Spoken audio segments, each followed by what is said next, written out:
Thank you very much, Kent. I'm sure that presentation has generated a few questions. So, as indicated earlier, I'd now like to invite all the speakers and to the stage to take part in a Q&A session, including our Chancellor, Dr. Michael Chaney. Please have your questions ready. We do have microphones available, and if you stand up and indicate you'd like to ask a question, then someone will come and bring the microphone to you. We'd also, as a courtesy, ask that you state your name before asking a question so that when we can give attribution when preparing the minutes of this meeting. Now, who wishes to ask the first question? We have a couple in the second. I just need to check where the microphones are. We've got a couple of people at the back here. One in the centre there. Thank you very much. If you just... Thank you. I'd like to direct my question to Paul Johnson. I'm a fifth... my name's Anna-Marie Wilson. I'm a UWA graduate. I'm a fifth-generation Western Australian, and I'm a Netherlands resident. And I have a 14-year-old daughter who took me to the Open Day last year. And this year she chose not to come here for the Open Day, and I am not proud right now. By building houses on Underwood Avenue bushland, are you demonstrating that the university is placing financial values above A, its intellectual values, its ecological values, and its community relationships? What will it take for you to withdraw this housing plan that will damage our university's reputation and our beautiful cockatoos that land all around us?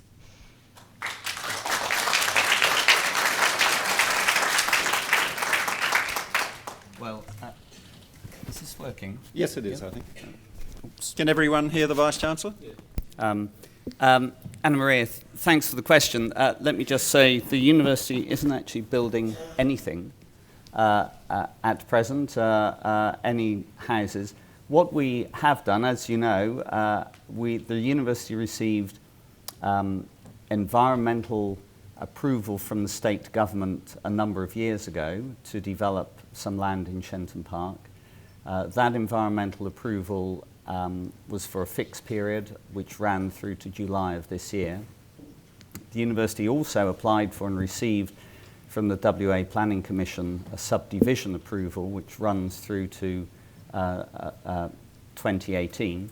And so the university has asked for and applied to the government to align those two approvals to both coincide in 2018. But the university doesn't have approval to do anything there because it doesn't have any federal approval. And indeed, nor has it applied for any federal environmental approval.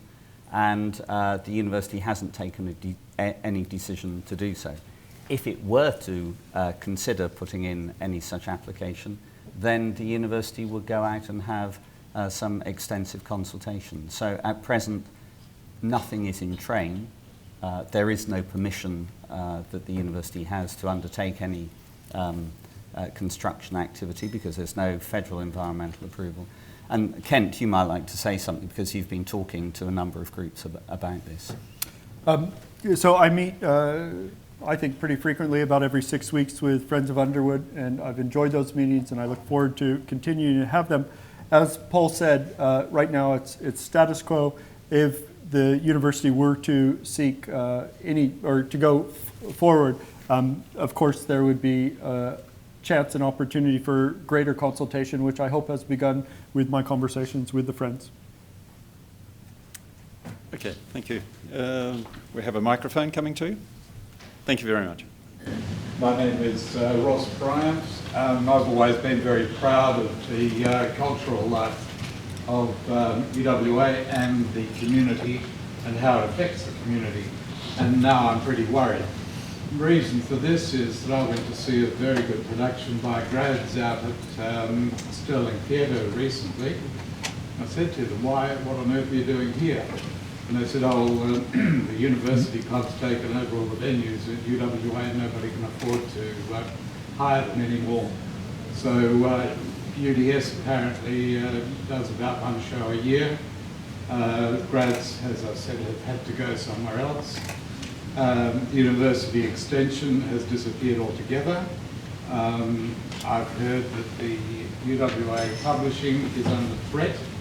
We've heard tonight that nobody's quite sure whether the Perth International Arts Festival will continue to be funded because of falling revenues. My question is all this going to happen, or am I worrying unnecessarily? Why don't you take the general economic? Thanks very much for the questions. Paul or Ken? Well, let me just say something about the overall context, financial context of the university. And let me say something about the principal purpose. As Kent said, the principal purpose of the university is to teach students and to undertake research. And if we don't manage to do that, we can't do anything else. And at present, this university spends more than it earns, and it's been doing that for a number of years. That's why, and as Kent also said, the 2/3 of our revenue comes from students. That's why we have to ensure we continue to recruit an appropriate number of the very best qualified students who come into the university. And that will then allow us to do many of the other things we want to do. We do have, of course, a burgeoning music program here at the university, a large number, in fact, a growing number of concerts, a growing number of awards for our musicians. The Perth International Arts Festival last year received a whole slew of Helpman Awards, and of course brought 1.3 million people into the centre of Perth with the Giants, the biggest cultural spectacle the city has ever seen. We have, of course, the Lawrence Wilson Art Gallery with the superb Elise Booman exhibition, which is just closing, actually, closes tomorrow, I think.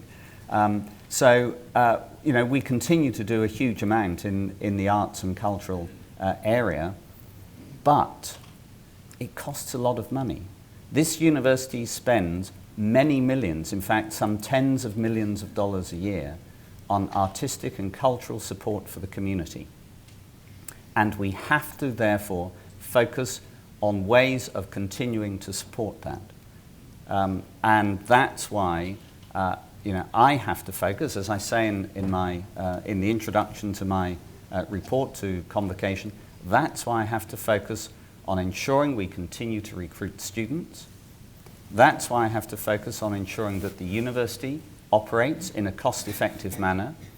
And for example, that's why I thoroughly endorse the Warden's desire to move to electronic voting.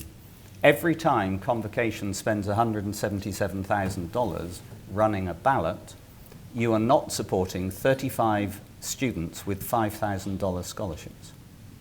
We have to focus on students. We have to use resources effectively. Yeah, and let me just add some of the specifics, because I think you make some really good points, and as someone responsible for those areas, I think we're probably fellow travelers. First on UWAP, the publishing house. Actually, the last 2 years have been the best years of the publishing house in a long wise, and that it's now producing beautiful books, 30 beautiful books, and doing that in an economic model so that it's sustainable. We just celebrated, of course, its 80th anniversary, and incredibly proud to be one of the 4 remaining university presses in the country. I will note, people might be familiar, one of the things we talk about is being one of the top 50 universities in the world. 48 of the top 50 universities have university presses. So it's something we're very proud to be part of. UWA Extension has been reorganized, but it still exists. So hopefully when you get your Uni Club newsletter, you'll see the page after page of courses that are in the Uni Club newsletter that comes out. UWA Access, which was the auditing of classes, still exists. It's run through the admissions, and the study abroad program that they did for tours is now in the Center for English Language and Training. So it's still there, it's just in different parts of the university. On the theaters, which I think is your core issue in venues, let me start off with empathy. I absolutely agree. One of the things from my perspective I want more of and I love seeing is the activation of the space. So as I said, I live just just up the road. And I love coming on Saturday afternoon and seeing people around. And I love coming on Sunday morning when an upmarket is on. And theaters are part of that activation and moving it. As Paul says, unfortunately, though, there is a cost. For example, a Sunday production, you have to pay extra wages. If you're in many venues, if you're in a venue like the New Fortune, there's no lighting, so you got to hire lighting. So there is a cost. A lot of that has been passed on. A lot of it the university tries to wear, but I know Paul and myself and our colleague Gabe McMath, who's in charge of the venues, are really looking at reapproaching that venue higher cost so that we can get it as low as possible. But as Paul says, it's all a balancing game with the overall perspective as well. Sorry, Warren, can I? Yes, certainly, Lizzie. I just wanted to quickly note on that for me, the aspect here is connecting the things that the students are doing and the student initiatives as being the thing that's really fostering the student culture on campus, that being the draw card for students to come here. So the things that our clubs are running are the things that the 17 to 24-year-old domestic students are looking at and saying, I want to come to UWA because the student culture is so great. And if it becomes prohibitively expensive for them to do that, then that's going to die off. And I think I'm really pleased to hear that that is a priority because the students have been doing this off the smell of an oily rag for so long. And if they're things that the executive is looking to support, I think we'll see that sort of really flourish. But I don't want to see it become more difficult for clubs to run their events on campus. And I think we have had problems in the past where it can be hard to run something in one of the theatres or to run something on, say, Riley Oval, and they'll retract down to a smaller scale event on, say, Oak Lawn. And the Guild does our best to support that. But if that's something where there's a clear link between the student experience and the student activity and the things that the clubs are doing and student recruitment, and the money that comes in from students wanting to come here, then I think that's really positive in that it makes it very easy to justify supporting students to do their student-run initiatives. And things like UDS. UDS is one of the oldest clubs, I think, at the university. And I understand that it's a numbers game, but if the numbers work out in the right way and mean that we can continue to fund the teaching and the research, then I think that would be a win for everyone. So our argument has always been putting forward the case that the students are worth investing in, I guess. Thank you. Yeah, Ross, could I just add to what has been said? It'd be a pity if we got the hairs running on a reduction of support for the Perth International Arts Festival. It's part of the university, it's owned by the university, and it was a misinterpretation really. What the Vice-Chancellor was saying is we've got to act responsibly financially and maintain our revenues if we're going to support things like PF, but there's been no suggestion at all and no consideration of reducing support. Okay, I think we have a microphone down the front if we can. I might need one. Through you to the Guild President, I graduate on Monday night on my 5th degree at UWA, and unless Paul introduced some more law units or law degrees, I've sort of run out of things to do. I've been paying Guild fees every year since 1978, most years, when I've been a student. Yep. I was just wondering if you consider perhaps if a person's been a Guild member for 20 years, you might give honorary membership, and I know that please consider it. I'll take that as a comment.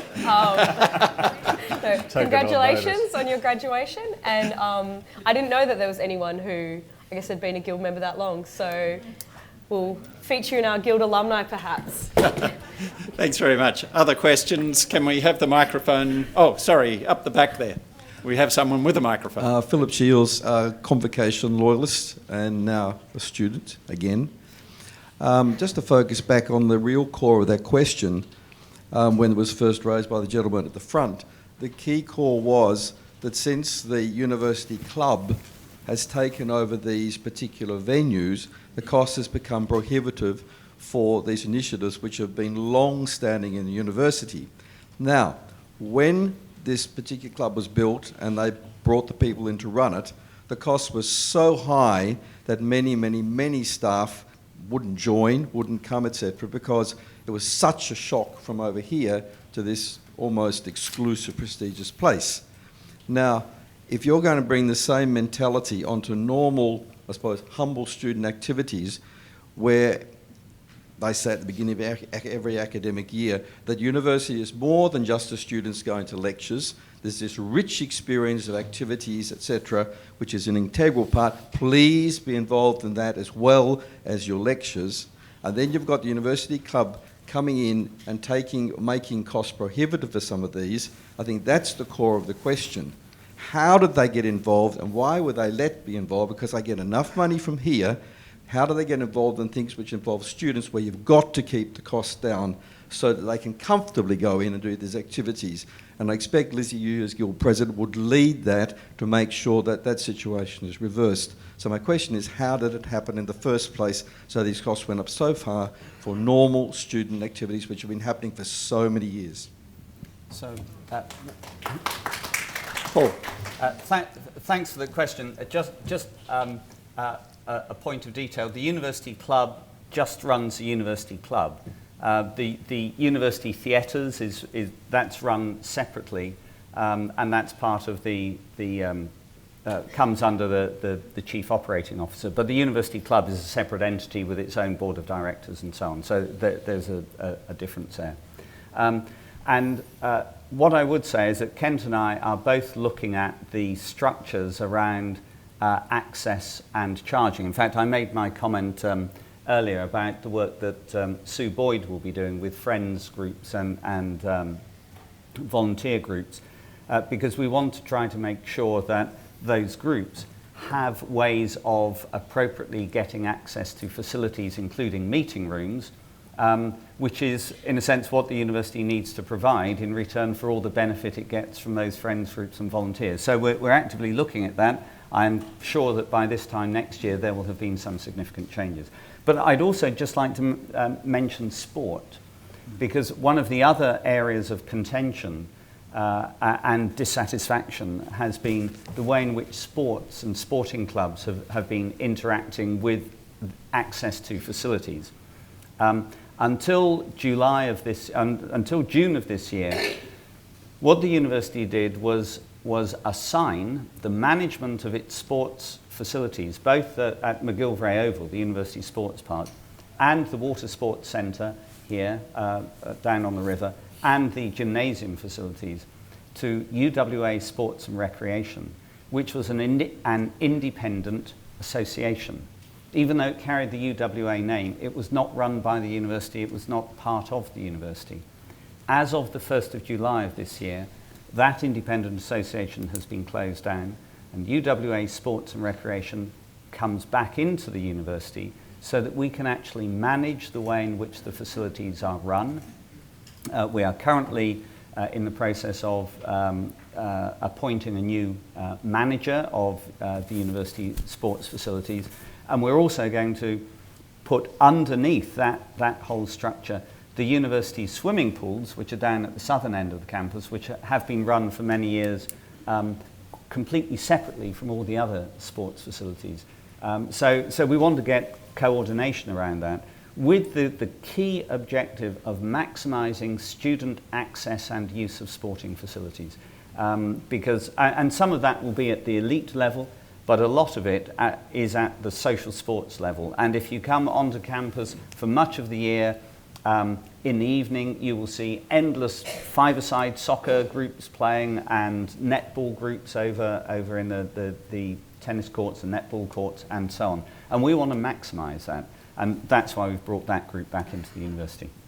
Can I just comment that one of the other initiatives that Convocation is currently investigating and having discussions with the Guild about is the fact that the Guild actually runs 120 clubs on this campus. But if you're a passionate enthusiast about jazz or chess or drama, etc., once you graduate, there isn't a Convocation club that you can actually belong to. And we think that we should actually provide a transition for that and then look to have more people interacting in greater engagement with the university, and therefore greater activation of that Kent talked about earlier in terms of on weekends and out of hours time. So we're working on that.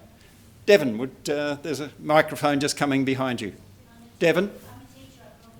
No, you do. I can't hear you. Okay, this isn't a question, it's just a comment. I'm involved in the UWA Save the Children branch, and the university for the past several years has been extremely generous in allowing us to use the Undercroft, providing facilities, and the students from Camp for Kids have also helped us as volunteers, and they also provide us with a facility at Shenton Park where we actually sort and store and collect books, and their generosity has enabled us to amass about $250,000 a year for Save the Children, and that is thanks to the generosity of providing venues, students and other facilities. So that's a thank you.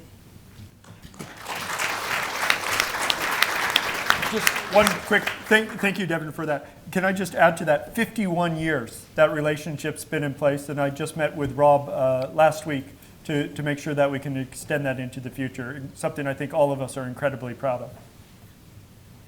We're just getting a microphone across here, and your question, sir. My name is Phil Silberstein, and I retired as Professor of Mathematics 30 years ago. And my question is directed, I think, to Ken and Paul Johnson. You've done a lot of research about student satisfaction and the way past graduates looked and thought of the university. In my recollection as a member of the teaching staff of the university, the real core of the university is the academic staff, and the quality that is associated with universities is the quality of the staff. Now, I have a feeling that the staff satisfaction with conditions at the university and, well, the morale of staff 30 years since I retired has gone down. Now, I don't know whether any research has been done on staff relations with the administration or with the way the university runs. Thank you very much for your question.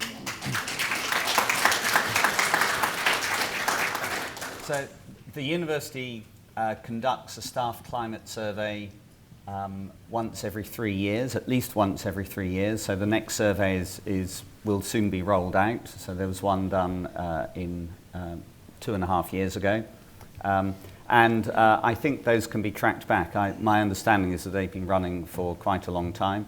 I don't think that, though they're from one survey to another, there are some small movements, but my understanding is that there's no clear upwards or downwards trend in overall staff satisfaction for either professional staff or academic staff. In fact, what the surveys do show is tremendous support and loyalty, support for the mission of the university and loyalty to the university.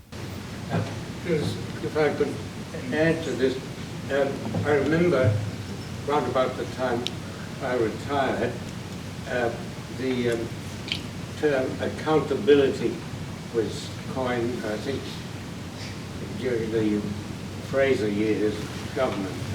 Universities, in the view of politicians anyway, weren't sufficiently accountable for what they did. And I remember it was Bob Smith who was supposedly very close to the government. He declared that accountability, in his view, was not an acceptable thing for universities because, and of course what's happened is that Sorry, rather than a statement, could I ask you to put a question? We have a number of other people waiting for questions. The accountability seems to have now gone to the extent where staff is required to spend a lot of time justifying what they do and writing reports. So I think the question is, let me say, it's about regulation and accountability. The higher education sector is the most heavily regulated sector of any sector in the country. We're regulated heavily at state and federal level across almost every activity. We report to the national regulator, the Tertiary Education Quality and Standards Agency. I met with the Chief Commissioner earlier this week. We're regulated by the State Auditor General. We're regulated by the State Minister for Education. We're regulated by the Federal Minister for Education. We're regulated by the Australian Research Council, National, and so it goes on. So we are a very heavily regulated sector. Are we over-regulated? Yes. Across the sector, we believe that red tape costs at least $250 million across the sector and could be got rid of. Every government that's elected says we will reduce red tape. We all know that that's what is said. We all know it turns out that progress on that is slow, if there is any progress at all. Should we be held to account? Yes, I think we should. That's not the same as being regulated. Should we be held to account? Yes, because if we're not held to account, we can't demonstrate that we're using public money, taxpayers' dollars, effectively. We can't demonstrate that we're producing good educational experiences for students, and we can't demonstrate that we're doing really good, top quality and useful research. So accountability, I think, is entirely appropriate, but the sector is over-regulated. Thank you very much. I think there's a couple of questions here. Hi, my name's Jacob Nazar. I'm from the Post newspaper, but more pressingly, I'm actually a UWA graduate as of a few days ago when Mr. Anderson Mr. Anderson actually spoke at my graduation, so thanks for the second speech in a week. My question for you, Mr. Anderson, is what's the next step marketing-wise? So after the rebranding, what's the next step in closing the gap between UWA and I guess where it was in relation to Curtin, as per the example that you gave? Thank you very much. If you were a law student, you could have come to my law lecture. I'm not, but earlier today you would have got a third one. So it's a fantastic question because, as I said, in marketing it's actually a very long lead, and so we don't expect to see the results immediately. So I don't know if people have noticed it in the market right now. There's a campaign around TISC and around getting people to choose, and a lot of that's focusing on how the new flexible degrees can actually work into specific career options, because one of the things we're getting in feedback from students is they love the flexible degrees, but they're worried about where it leads them to. So that's one bit. Another bit is a real focus on the international space, but a lot of that's done digitally.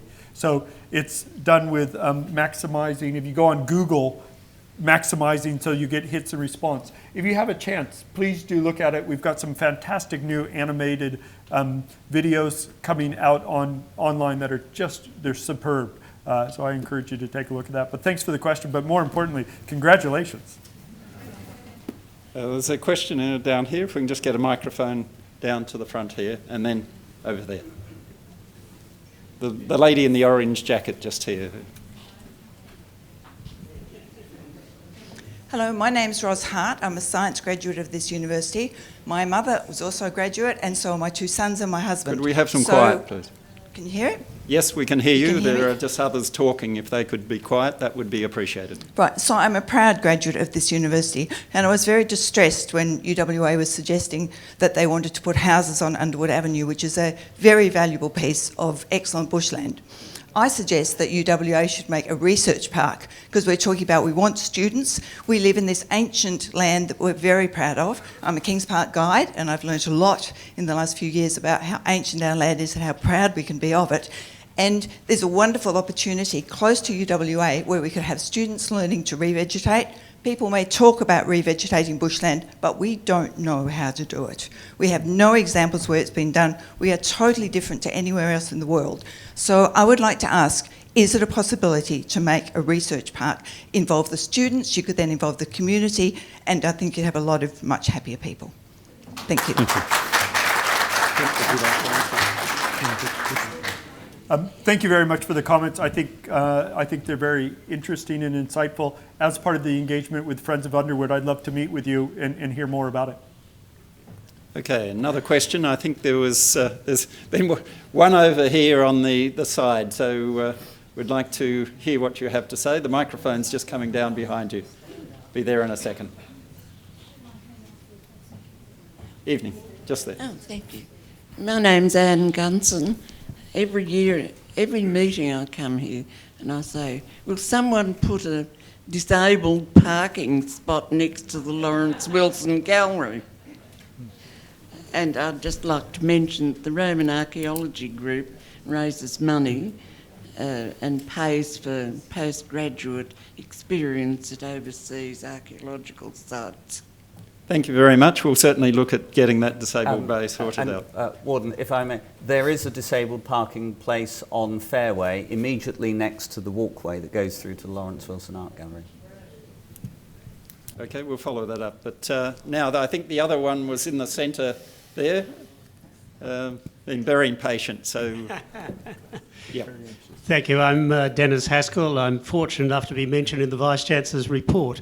I'm an Emeritus Professor of English at this university, so neither the Chancellor nor Vice-Chancellor will be surprised that my question is about English grammar.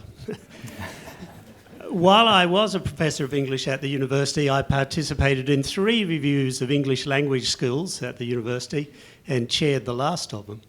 The reason these were conducted was that English language skills were seen to be common to everything taught in the university, every course, every faculty, every degree. Now, you said, Professor Anderson, that in that moment when people realise this is an ungrammatical slogan that the university is using, that they've got you. My experience so far, and was without prompting from me, amongst individuals and amongst groups I've been to, is that what you get in that moment is laughter. That in so many places around the city, the university is being mocked, derided, the sarcasm. I was at a meeting a couple of weeks ago of a group where someone had a bag from Open Day, which they held up, and then there were many, many minutes of laughter at the expense of the university. How can you possibly have an ungrammatical slogan for the university which doesn't suggest that English language skills don't matter and that people can come here and speak pidgin English?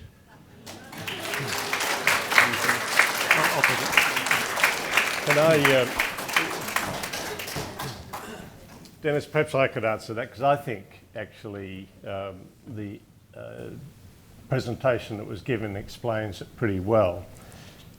I'm a pedant as well, and I was exposed to Pursue Impossible earlier than some. You know, eventually it was exposed to the Senate, and by the way, with 21 members of the Senate and people elected as Convocation members and student members and so on, and staff members, no one objected at the Senate meeting, and it went through and it then became public.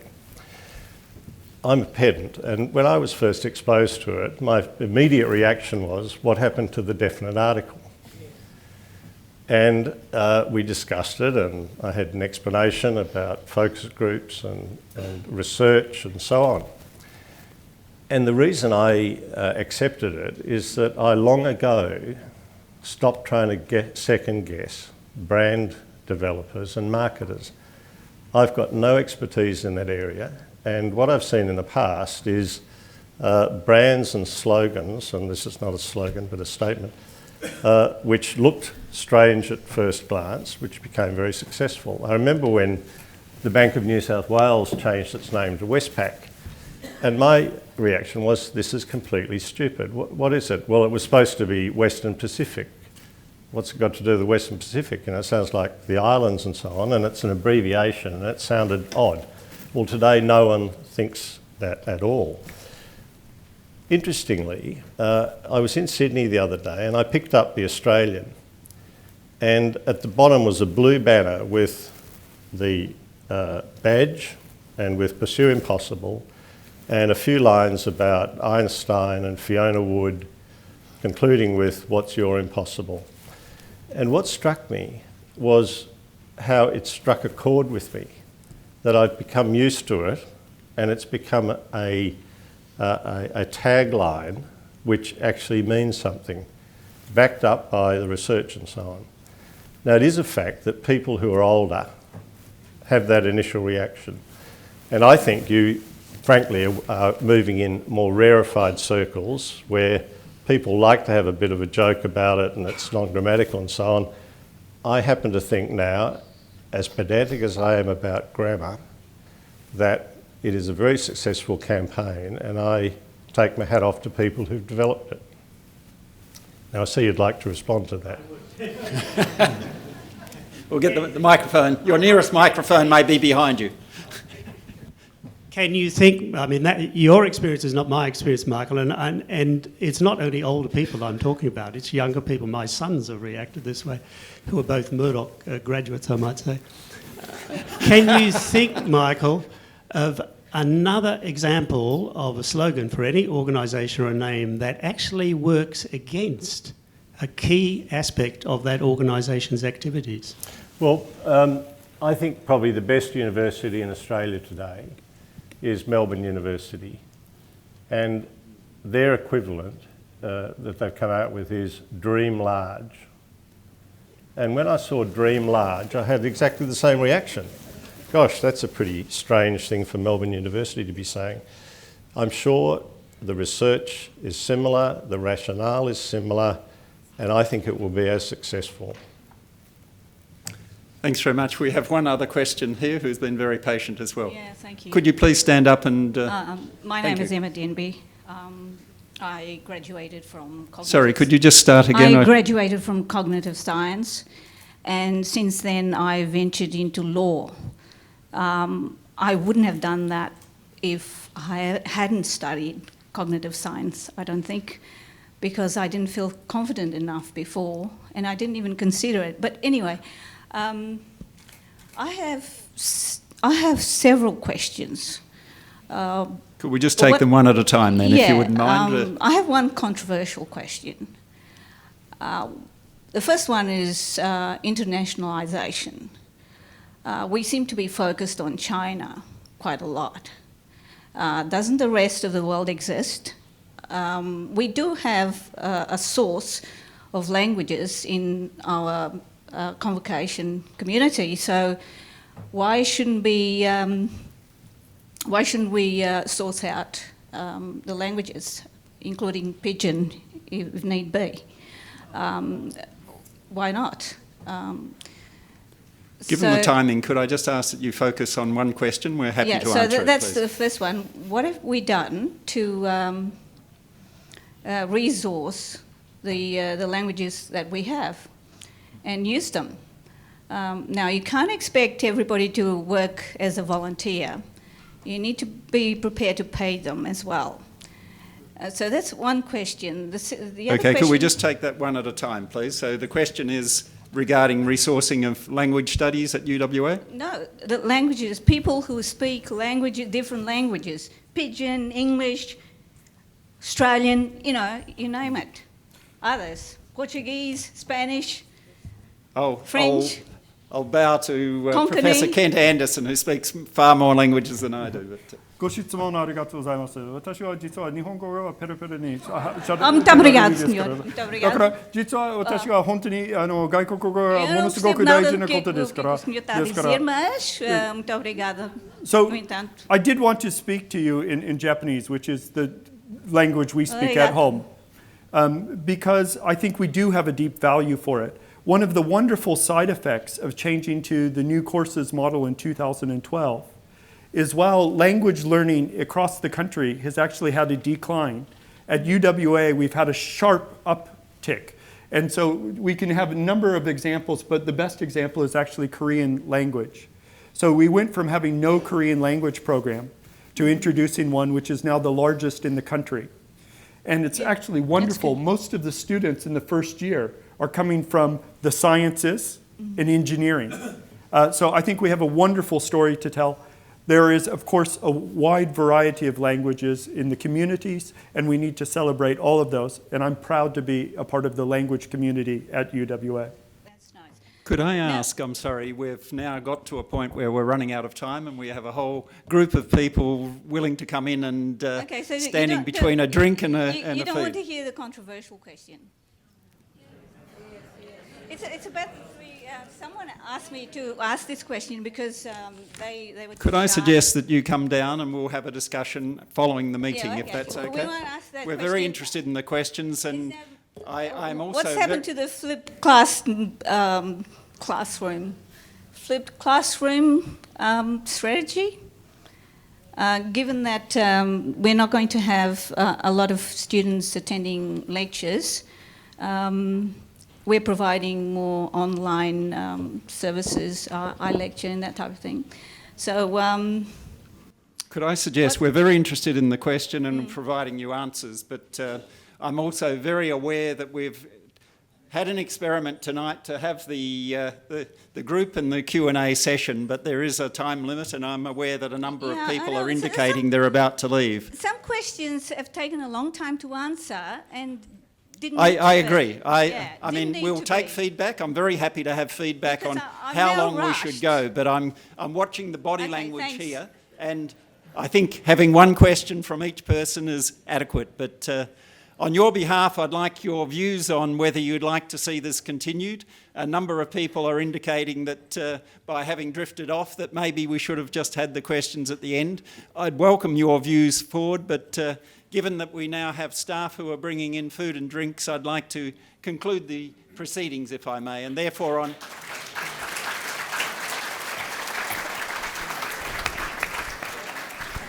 Thank you for giving a round of applause to our panel members this evening. As I said, please let me know if you'd like to see this as a regular format for our ordinary meetings. That now concludes the formal part of our proceedings. It simply remains for me to thank those who helped in organising this. Could we just have a bit of quiet for another minute or two, and then we'll be letting you go, if I may. I look forward to keeping you up to date with developments in Convocation between now and the next ordinary meeting, which will be held in March next year. I'd like to thank Juanita Perez, the Convocation Officer, as well as members of the Outreach Committee for their contribution to these arrangements, and everyone in the events team at the Office of Development and Alumni Relations for all their efforts behind the scenes. I'd also like to thank Manny Tameo, our photographer this evening. Manny is an MBA graduate of UWA who undertakes all the photography for Convocation events at what we describe as mates rates, which is his contribution to Convocation. So thank you very much, Manny. Drinks and supper will now be served while Rick and Alexandria entertain us. So please catch up with friends and colleagues, and we look forward to your attendance at future ordinary meetings. Thank you very much for your attendance this evening.